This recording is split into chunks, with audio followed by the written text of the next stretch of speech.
আপনাকে মাফ করে দিলে লস কার? কেমন লস?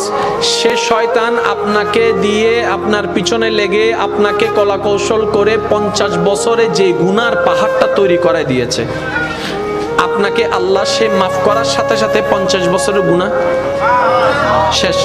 50 বছরের গুনাহ শেষ। এবার শয়তানের পরিশ্রম বৃথা, শয়তানের পরিশ্রম বৃথা। এখন আল্লাহ মাফ করলো কেন? আপনি তওবা করেছেন।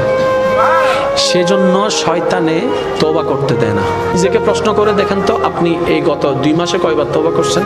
যেখানে আমাদের দৈনিক 100 বার করা দরকার, সেখানে কিন্তু 2 মাসে আপনি আমি একবারও করিনি।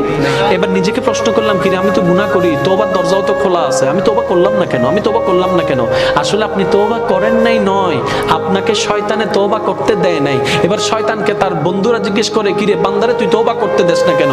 শয়তান বলে, আমি পরিশ্রম করে 50 বছরে যে গুনার পাহাড় বানাই দিয়েছি, সে যদি একবার তওবা করে সেটাই যদি কবুল হয়ে যায়, আমার 50 বছরের পরিশ্রম শেষ হয়ে যাবে।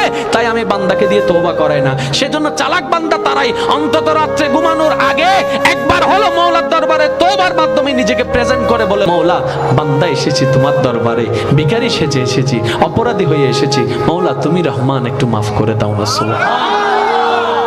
আজকে থেকে এই আমলটা করার চেষ্টা করবেন প্রত্যেকদিন রাত্রে, এটা যেন মিস না হয়।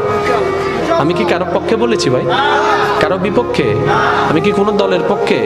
না না না, আমি আমার নফসের বিপক্ষে, আমি আমার নফসের বিপক্ষে, আমি আমার কলবের পক্ষে। বলেন সুবহানাল্লাহ।